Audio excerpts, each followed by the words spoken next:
Hi, this is Dr. Tony Evans, and I'm excited for you to join me on this series. Please be sure to follow the podcast on Apple or Spotify so you get the newest episodes right as they come out. Welcome to the epic adventure of David, a story of honor, battle, jealousy, darkness, friendship, love, scandal, and murder. While most people know of David the myth, few know about David the man. This episode begins a new chapter of David's life, the wilderness. This episode is going to be a challenge to listen to. David is going to compromise in ways unbecoming of God's chosen hero. He will show signs of moral decline and sin, making us question his calling. There's a philosophical quandary presented in this episode.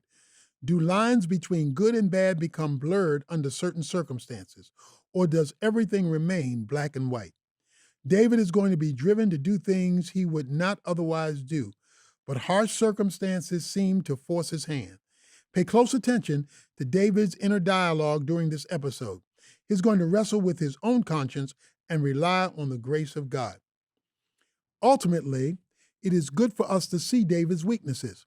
Seeing him this way will remind us that he is not perfect and we shouldn't expect him to be. The prelude of this episode gives us a reminder that the ultimate hero of this story isn't David at all, but God. Jesus was able to overcome where other men had failed. He alone should be the one we look to for hope. David's story becomes more complicated from this point forward. It's no longer just a battle of good versus evil. David will have to battle with his own competing desires and instincts. His confusion and compromise should be familiar to us. Sometimes we face situations that don't have a clear right way out.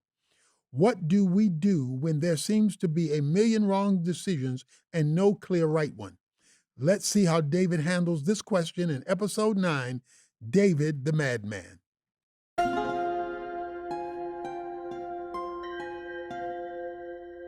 Prelude to Chapter 9.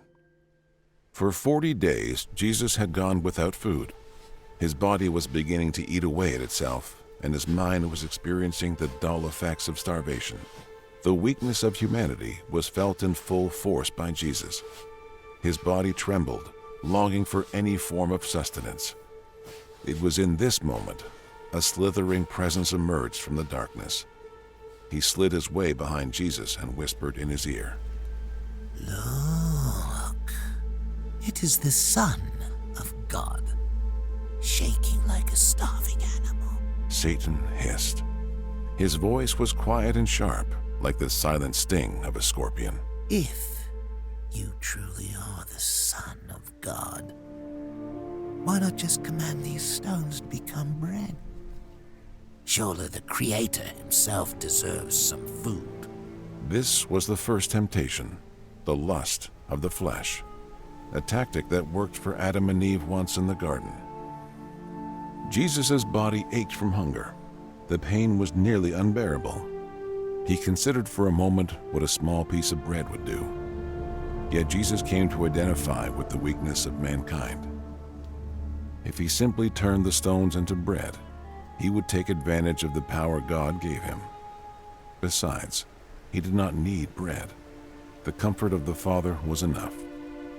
Jesus, not looking behind him, replied with Scripture saying, "It is written, man does not live by bread alone, but by the very words uttered from God himself." It was difficult for Jesus to speak. He had a fever from the hunger, and the chills caused him to shiver. Satan, still behind Jesus, scowled. In an instant, he took Jesus up in a vision. The two of them stood overlooking the earth. Satan showed Jesus the nations of the world: gold, silver, and jewels, armies, thrones, and monuments. "You see all of this? Satan hissed. These kingdoms are mine. They have been taken by me and are mine to give. All this power, all this glory could be yours." Satan leaned in closer to Jesus. "Look, Son of God. Look at all that could be yours to rule. All you must do is worship me." This was the second temptation, the lust for power. a temptation Eve once fell for when Satan promised she would be like God. Jesus' weary eyes looked upon the nations. Satan made an enticing offer to rule over his people once again. Yet corruption was not the way to win the hearts of man. Jesus closed his eyes and quoted the scriptures once again, saying, It is written, You shall worship the Lord your God. Him and him alone you shall serve. Satan scoffed and wrapped his cloak around Jesus. All of a sudden, the two of them were standing over the temple of Jerusalem. They were at its highest point, overlooking the people below. The wind howled as Jesus stood at the very tip of the massive structure. Look, Satan screamed through the wind, pointing to the people below. they are all here, waiting for you to show yourself. Make a spectacle and jump off. For you and I both know what the scriptures say. They claim that the Lord will order his angels to protect you. This was the third temptation, the pride of life. Jesus looked down at the people coming in and out of the temple. If they were to see a man flying on the wings of angels over the holy temple, surely they would worship him.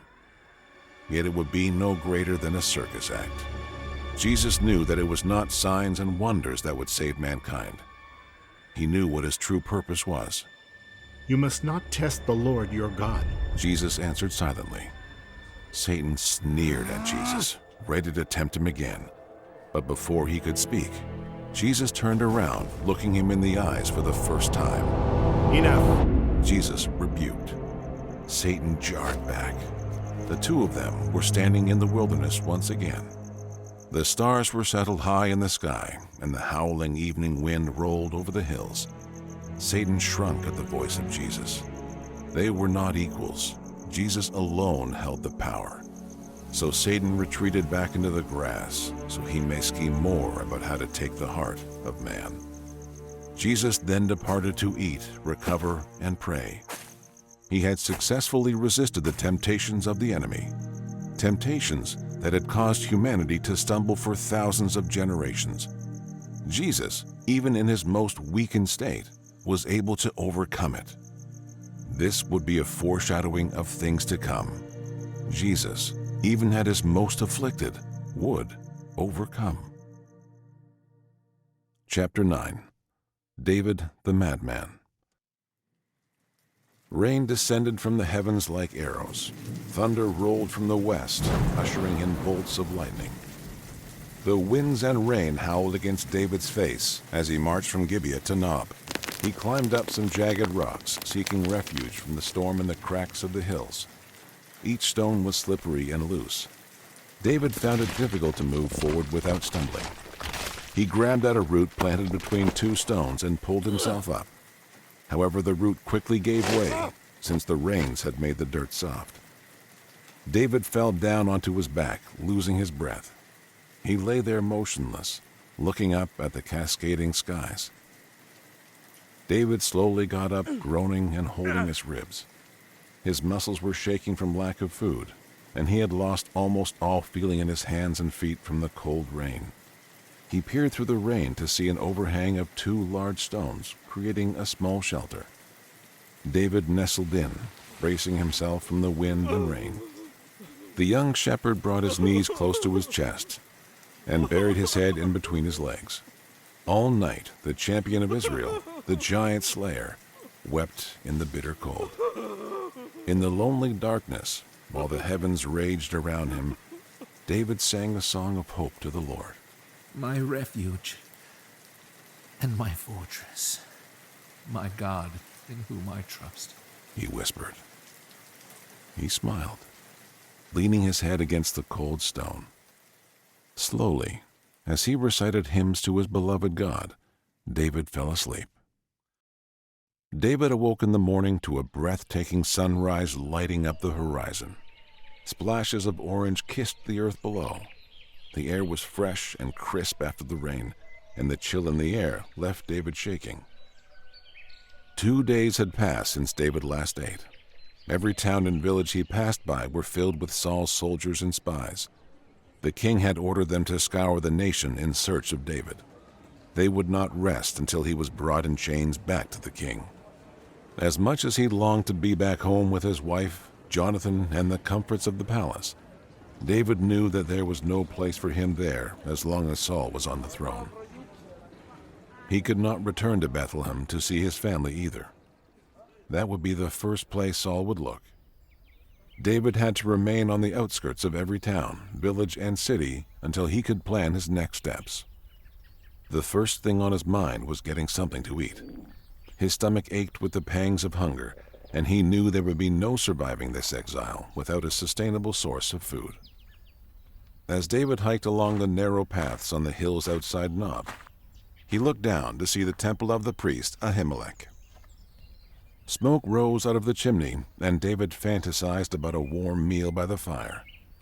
David hobbled his way down the hill, and the temple came closer into view. It was a familiar sight to David. He remembered going there to make sacrifices to the Lord after his victory over Goliath. Ahimelech was a kind and gentle soul. However, David would have to tread cautiously. He could not tell Ahimelech about what had happened. If he did, he risked Saul knowing his location and the lives of Ahimelech's priests. David composed himself and walked upright to the temple. He had no weapons or pack. If he was going to trick Ahimelech into giving him food, he had to be clever. David came to the door and knocked. The old priest opened the door to see the giant slayer soaking wet and covered in filth. David did not wait to be invited in. He could not wait for Ahimelech to consider what was happening. David needed to be the one to set the pace of the conversation. Ahimelech, thank the Lord you are here, David said frantically. He stumbled in and began to look around as if he had misplaced something. The old priest was confused and flustered. Young David, it is odd for me to see you at this hour. Why are you here alone? I am on an urgent mission from the king. David lied. He has charged me to tell no one of my whereabouts except the band of soldiers that will be here to aid me. David saw a basin of water and began to drink from it. He wiped his mouth and smiled apologetically at the priest. I am sorry to come so abruptly and unannounced to Ahimelech. However, I had to leave immediately. Lives are in peril, and I haven't much time. That is why you see me with no food, armor, or weapons here today. The old priest sat down and stroked his beard. Ahimelech was a kind and innocent man, concerned about the holy sacrifices and devotion to God. He did not look at David skeptically. How may I be of service to you and the king? He asked innocently. What food do you have at hand? David asked. 5 loaves of bread should be enough to feed my men and I. However, anything you have will be fine. The words burned as they left David's lips. He hated lying in the presence of a man of God, but his hunger was overpowering. If he told the priest the truth, he would put him and everyone in the temple in danger. I have no bread to give you, Ahimelech said, holding out his palms. The boys who study here have retreated for the night. The only bread we have is the... Ahimelech paused and pondered for a moment. He held up his finger and paced into the other room. David grew nervous. His fingers twitched over the side of his leg. His eyes darted to the torch hanging on the stone wall. Perhaps I should just take the fire and run, David thought to himself. I cannot remain here for much longer. It is only a matter of time before Saul's men catch up to me. David walked up to the torch mounted on the wall and wrapped his hand around it. Before he could lift it from its place, Ahimelech returned with a large basket covered in cloth. The priest unwrapped the basket to reveal 12 pieces of freshly baked bread still steaming from the wood oven. David's mouth watered at the sight of it. His stomach growled. It took all his power to not pounce on the basket and devour every morsel of bread. However, David composed himself and remained silent. Ahimelech gestured to the bread and said, All we have is the ceremonial showbread. To eat this showbread is to eat in the Lord's house as a friend and a guest, enjoying his hospitality. It is a great bond of friendship, and not a thing to eat casually. David's palms began to sweat. He knew that the showbread was only to be eaten by priests. To eat such bread would be breaking a Levitical law. Ahimelech offered it because he knew that meeting the needs of weary travelers was more important than ceremony to the Lord. However, he did not know that David was lying. He was ignorant that David was actually on the run from Saul and afraid for his life. You and your soldiers may eat of this bread only if you have kept yourselves from women. It is important that you be ceremonially clean, or else I am disgraced as a priest. Do you understand? David was weighing the cost of his actions. He prided himself as a man of honor and integrity. However, the pangs of hunger seemed to drown out his convictions. He was weak. David reached for the basket and bowed his head. When I lead my men on any expedition, the men are always kept from women. We do not pass by the women of the city or indulge in any carnal desires. We are not Philistine dogs. We understand honor. David puffed up his chest, falling deeper and deeper into his own self-loathing. The young men who are on their way are holy. They are worthy of this bread. Ahimelech handed over the bread and smiled. May the Lord bless you and keep you, young David. Truly you and your men must be worthy of this bread. Thank you for being a protector of Israel. The priest's words dug deeply into David's heart. He could barely stand himself. Do you have any weapons? David asked. The king's business required I leave immediately, so I did not bring any sword or spear. The priest's eyes lit up. He said nothing and beckoned David to follow him down the hallway. David followed, trying not to seem too eager to eat the bread. David held the bread close to his chest, still feeling the sting of guilt as he carried it. The priest led David into a room. A large tapestry covered the back wall. Woven into it was a beautiful design of bright orange, red, and tan. David pressed his hand against it, running his fingers through every detail. In the design was the picture of a warrior swinging downward on his enemy. The enemy was beast-like and large. The warrior was glimmering with honor and glory, with a giant sword beaming upwards into the sun. David looked over at Ahimelech. The priest pulled out a large wooden chest pressed up against the left side of the room. The chest opened, and the priest gently took out a large item wrapped in cloth. He unwrapped it slowly. David watched as a beautiful sword emerged glistening in the torchlight. It was larger than most swords, with a hilt designed for the grip of a giant. The priest lifted it up and placed it in David's hands. The grip, the swing, and the weight seemed familiar to him, like a dream he had forgotten finally coming back to memory. David stared at his own reflection in the sword, flickering with the firelight. The priest smiled and said, This is the sword of Goliath the Philistine. He said, This is the sword you slew him with that day. We took great care of it, knowing it was a reminder of the faithfulness of our God. David held the sword firmly and raised it in the air. He remembered how heavy the sword felt that day. He remembered raising it high in the air with all his might, then swinging it down with the power of God behind him. The sword was a reminder of his calling, an anointing before the Lord. He gripped it tightly, then strapped the sword behind his back. David closed his eyes and bowed before the priest. Thank you. Thank you for your kindness. He said his goodbyes, grabbed a torch and the basket of bread, then retreated back into the hills. David passed through a pasture filled with grazing cows and goats, unaware of the man watching him from a distance.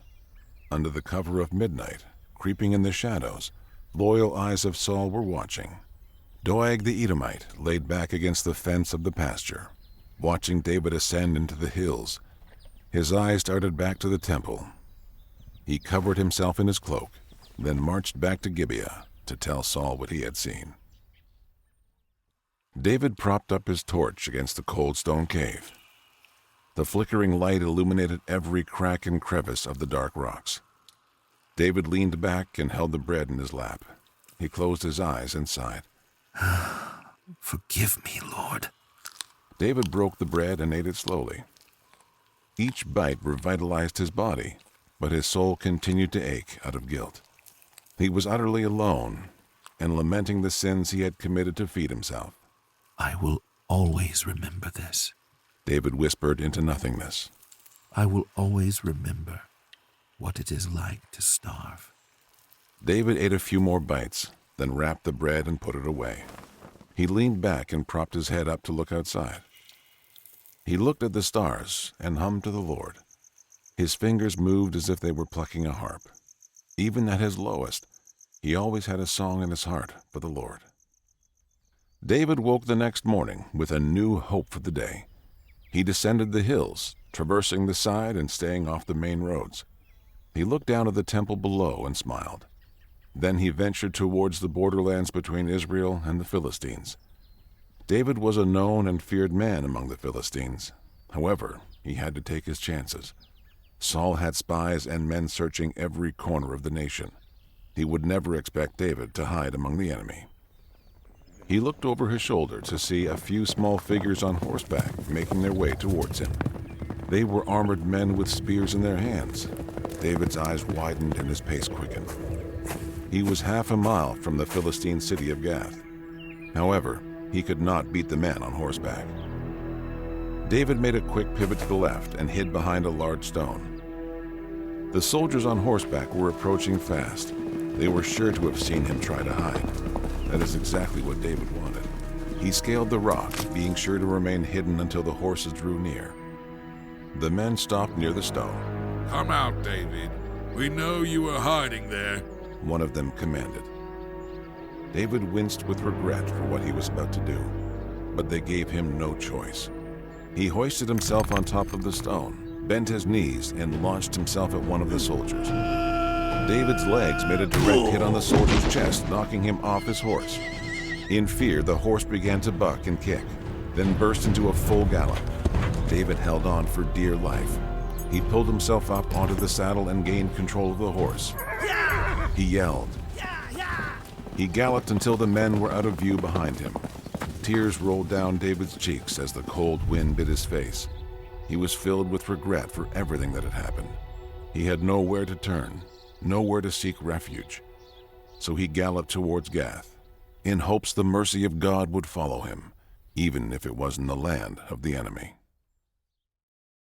The marketplace of Gath was busy with angry merchants and sickly beggars. David weaved his way through the throng of people, doing his best to remain hidden. His eyes darted upward at a few soldiers looking down from the rooftops. David hid his light curls under his hood and threw his cloak over the sword of Goliath strapped to his back. The Philistine culture was vastly different from the Hebrews. Idols erected to their gods Baal, Astarte, and Dagon laced the city streets. They had some of the largest buildings David had ever seen, hewn with jagged stones and metals. As uneven as they were, they loomed high over the streets like giants. David turned the corner from the busy marketplace and composed himself. He was the most hated man in Gath, and they did not yet know he was among them. He leaned against the wall and closed his eyes. Why am I here? He thought to himself. David hid himself in Gath because he knew Saul would not look for him there. However, he feared he was in more danger being among the enemy. He poked his head around the corner of the wall. A few miles forward past the busy city streets was more hill country. Perhaps he could find shelter on the outskirts of Gath and remain out of Saul's reach. David emerged from the alley and was immediately tackled to the ground. 2 Philistine soldiers pinned him to the floor. David squirmed free and drove an elbow into the soldier's mouth. The other retaliated and kicked him in the ribs while he was still on the floor. David rolled back in pain, but quickly sprung to his feet to make a run for it. He ran through the busy streets, stumbling into people as he went. The soldiers were gaining on him. However, David was fast and agile. He leaped up onto a cart filled with hay, using it to boost him onto the rooftops. David jumped from rooftop to rooftop, hoping to make his way to the border. He leaped with grace and speed, steadily widening the gap between him and his pursuers. David looked ahead and saw a large distance between the next two homes. He quickened his pace into a sprint. His steady breathing propelled him forward. And like a deer over the streams of Kidron, David leaped over the clearing and onto the other side. He landed with a roll onto his side, but he did not stop. He hit the ground running and continued his running. The border was in sight. With one last jump, he hopped over the border gate. Freedom. David ran another 20 yards from the gate before being grazed in the leg with an arrow. He gasped and fell onto the dirt below. He grasped the upper part of his thigh and screamed. David looked up. A dozen Philistine men were running towards him. Pain shot down his leg like burning coals. Yet David stood to his feet and drew Goliath's sword. He would not be taken without a fight. Ignoring the pain, David launched himself forward with screams and war cries. His eyes portrayed a madness brought on by fatigue, sleepless nights, and hunger. It was an alarming sight for the Philistine soldiers. David swung his sword with violent slashes and reckless abandon. The Philistines were able to subdue him and bring him to the ground. David thrashed and cried out, but was swiftly interrupted by the blunt end of a Philistine blade. David blacked out immediately and was taken away in ropes. David awoke to the dim light shining through cracks in his dark cell. The floor was wet and cold. David found himself shivering uncontrollably. His head throbbed and his legs were still shooting with pain. He looked down to observe the wound. It had been wrapped while he was unconscious. The arrow had only grazed him, so he knew his leg would heal soon. He observed the room around him. The stone walls were narrow and jagged, barely enough room for David to turn around. He was most likely in a prison cell dug underneath the palace. The entrance to the cell was in the ceiling above his head. David could see the faint flickering of torchlight coming through the cracks of the wooden door. He could hear footsteps drawing close. Then the sound of two men speaking. "We have captured the king of Israel," one of them said. David's eyes widened. Have they captured Saul as well? David thought. He inched his way closer to the door to hear more. "We have him, King David, the giant slayer. It took 10 of us to wrestle him down. King Achish is waiting to speak with him." "Is the giant slayer also the king of Israel?" The other man asked. "He must be. You've heard the Israelites sing of him, haven't you? Saul has struck down thousands, but David has struck down 10,000s. That is a song for a king." David's heart began to pound even more. He was already known among the Philistines as a mighty warrior who struck down Goliath.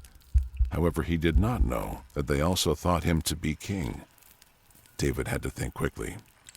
If he posed himself as any threat to the Gath king Achish, he would surely be put to death. He had to convince them to let him go. But how? He had slain their greatest champion, laid waste to their raiders, and shamed their country. David peered up at the jagged wall surrounding him. On the wall to his left, there was a smooth section with faded carvings.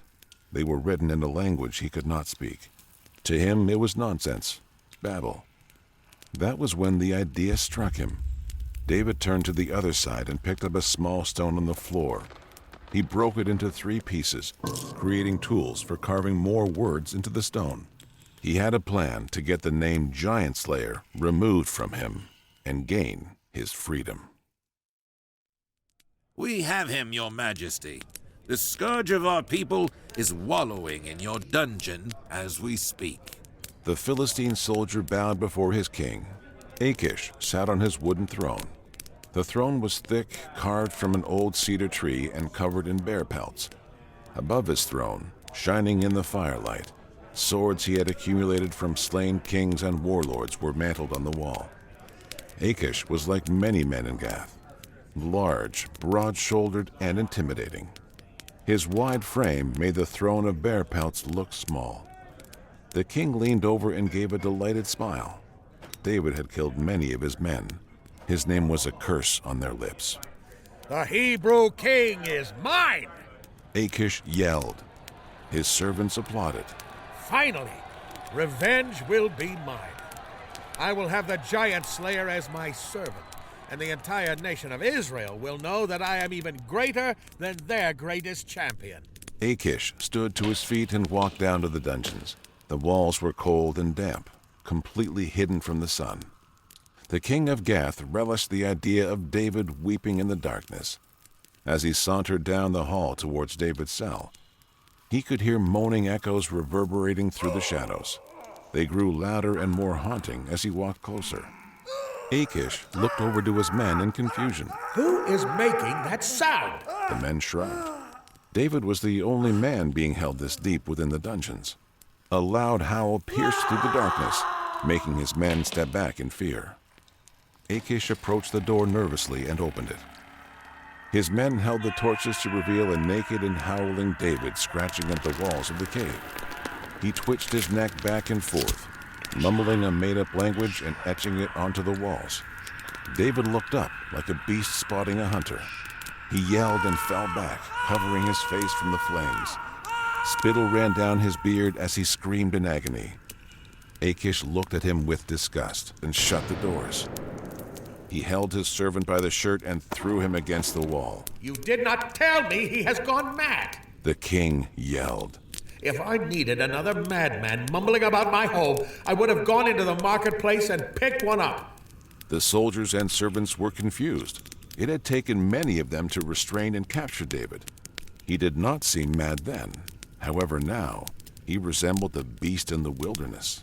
Let the poor fellow go. No doubt the people of Israel exiled him when he went insane.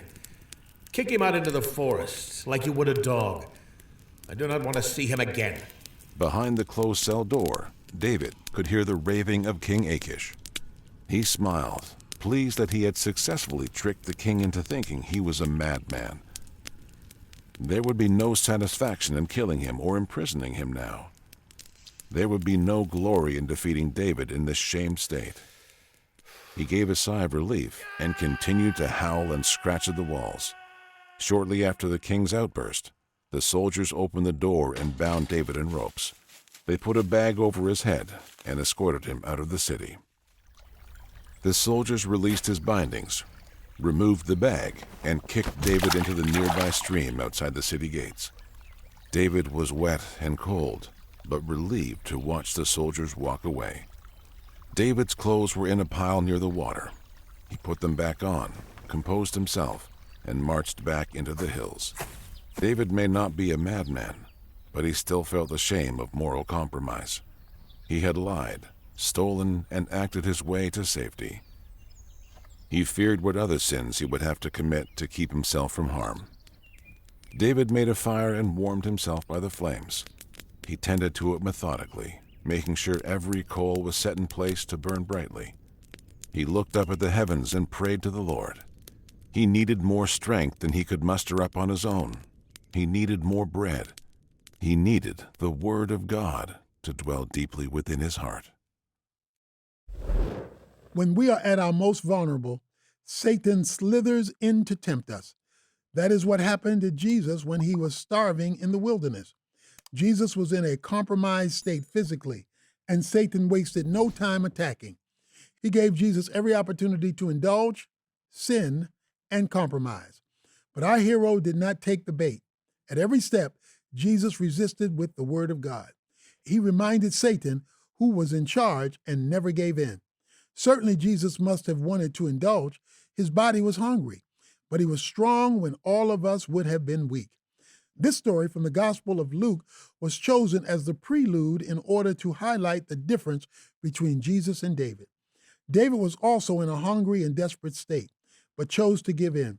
He was weak where Jesus was strong. This is not as much a mark against David as it is a reason to appreciate Jesus. There are very few of us who would have resisted the temptation to take the bread after going 2 days without eating. This low point in David's life when compared to Jesus reminds us that Christ is the real hero. This episode is meant to prime us for David's future failures. He will continue to mess up, and we must be okay with that. There are only two different types of people in this world, sinners and Jesus. If you aren't Jesus, then you're a sinner. which means imperfection and compromise, are sure to abound in you. Now, before any of you jump to defending yourself, listen to 1 John 1:8. It says, "If we say we have no sin, we deceive ourselves. The truth is not in us." We are all sinners, and we will all face low points in our lives. But thanks be to God that we have a perfect hero who is strong when we are weak. This story is filled with inner moral struggles, and it forces us to leave the comforts of moral absolution, everything being black or white, and venture into a more holistic approach to Scripture. The first temptation David is presented with is filling his belly. He is offered to take the showbread from the temple, which is clearly against the law of Moses, under the false pretenses he set up. The priest is doing the right thing, and Jesus references this story later on to affirm his decision. But David lied, and there isn't any other way to put it. Lying is wrong, but there are layers to why David lied in the first place. He didn't want to put the priest in any danger by telling them why he needed the bread. He was protecting them from his lies. However, one could argue that he should not have knocked on their door in the first place if it meant he would need to lie. Do you see the moral dilemma? David clearly needs food or he would not last long, but is eating worth the lie he needs to tell? This story is not meant to show us when it is and is not okay to lie. Rather, it is meant to show us that not every situation is put in an easy box. The same dilemma was presented to David's great-great-grandmother Rahab. In the book of Joshua, 2 Israelite spies were hiding in Jericho, huddled in the house of a harlot named Rahab. Rahab had to lie to keep the spies safe. If she didn't lie, they would have been killed. So the same moral question is presented to us. Was it okay for Rahab to lie? Perhaps not. Did Rahab's lie save lives? It did. But do the ends always justify the means? Once again, this story is not meant to give us any moral license to lie. What we are given is a glimpse into the real human struggle we all go through. Sometimes we feel forced to compromise for the greater good. Even though there was probably a better way, we need to rely on the grace of God to course correct us, and that is exactly what David did. Time and time again, David is asking for forgiveness, provision, and grace. God certainly honors those requests. After David is given the bread, he is given the sword of Goliath. The sword is an important icon for David, since it harkens him back to a more innocent time in his life. The sword reminds him of his calling, thus tethering him to his virtues. In the Old Testament, God is always asking the Israelites to erect monuments to remember important events. He calls these monuments Ebenezers. We are all in need of Ebenezers in our lives. Objects, people, or pictures that anchor us in God's faithfulness and reminds us of times when he moved our hearts. The sword of Goliath will leave and re-enter David's life a few times, coming at a perfect time to remind him of who he is. After leaving the temple, David is forced into the belly of the beast, Gath. This is David's first time in the Philistine city, but it will not be the last. David once again needs to lie to save his life. Achish, the king of the Philistines, would love nothing more than to behead David publicly. David knows that the only way out for him is to pretend to be an animal. He foams at the mouth, howls, and strips himself of his clothes. He wanted to strip Achish of the satisfaction he would have in executing him. Killing David in public would be like killing a rabid raccoon. David's plan worked, and he is released from prison. Although this episode was filled with moral failure, we are given a bit of hope at the end. The episode ends with giving us a glimpse of David by the fire. It says, David may not be a madman, but he still felt the shame of moral compromise. He had lied, stolen, and acted his way to safety. He feared what other sins he would have to commit to keep himself from harm. David made a fire and warmed himself by the flames. He tended it to methodically, making sure every coal was set in place to burn brightly. He looked up at the heavens and prayed to the Lord. He needed more strength than he could muster up on his own. He needed more than bread. He needed the word of God to dwell deeply within his heart. David is clearly learning from this experience. He is tending to his heart with the same care he tends to the flame. He asked God for guidance and forgiveness. He was given hope that at the end of the day, David is still after God's heart. In our next episode, we will see the long-term effects of David's lies and the heart of the giant slayer reawakened. Join us next time for episode 10, An Army of Outcasts, part 1. Thanks again for listening. For more inspired stories, daily prayers, and wisdom to last a lifetime, go to pray.com. Follow this broadcast on Apple or Spotify to get the newest episodes right as they come out, and always be inspired by the Bible. God bless. Hello, my name is Matthew Potter, co-founder of pray.com. I wanted to ask, do you know what your bank does with your money? At America's Christian Credit Union, your everyday banking helps grow churches, expand the reach of missions agencies, and supports fellow believers across the country. Learn more about specials for switching to ACCU and their nationwide banking capabilities at americaschristiancu.com/pray. Plus, the peace of mind knowing that this credit union is federally insured by the National Credit Union Administration.